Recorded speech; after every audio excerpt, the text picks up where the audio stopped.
First thing we're going to look at, once again, is the start drill. It almost looks like a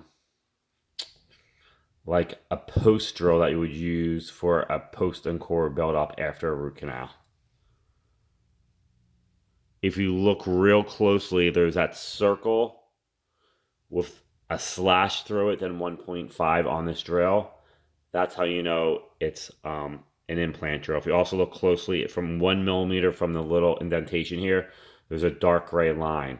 That's also how you know it's an implant drill. It says 1.5. It goes into the start 1.5.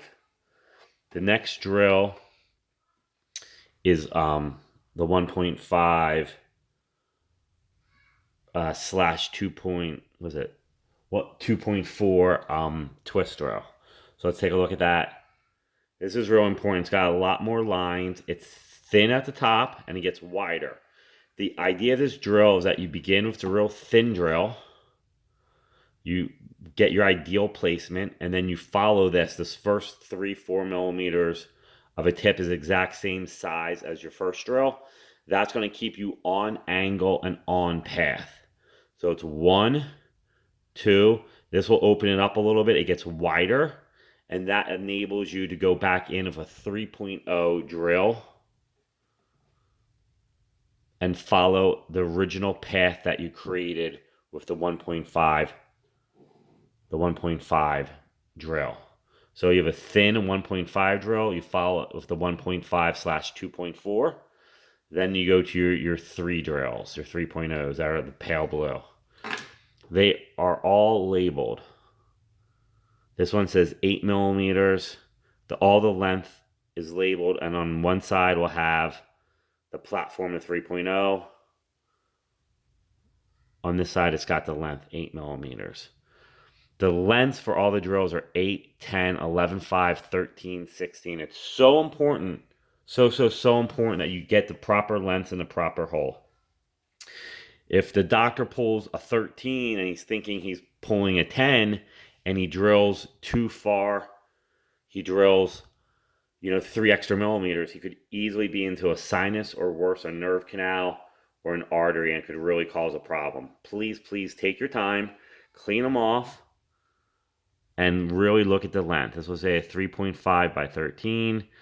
It's also color coded with the burgundy purplish color right there. So we begin with our 3.8.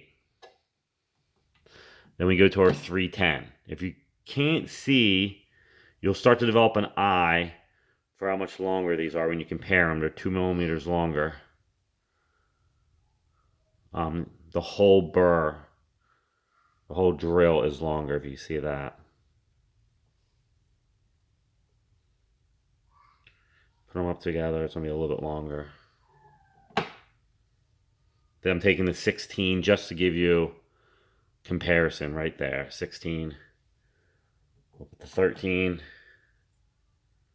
in my hand so you can see how they step down. And I'll put the 11.5 under the 13 and above the 10. This is my hand. Get these out. Get a kid out. Play with it. You have to see this to learn it. This is a hands-on learning exercise.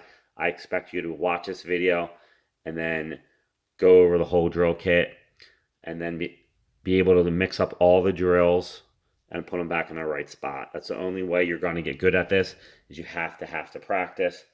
The 16, 13, 11.5, 10, 8. So if you noticed, there's no color coding on the 3.0s. No color coding on the 3.0s. They look like a straight kind of drill. They're not shaped. They're actually shaped differently than all the rest of the drills. So the 3.0s are kind of unique. We rarely use a 3.0 platform.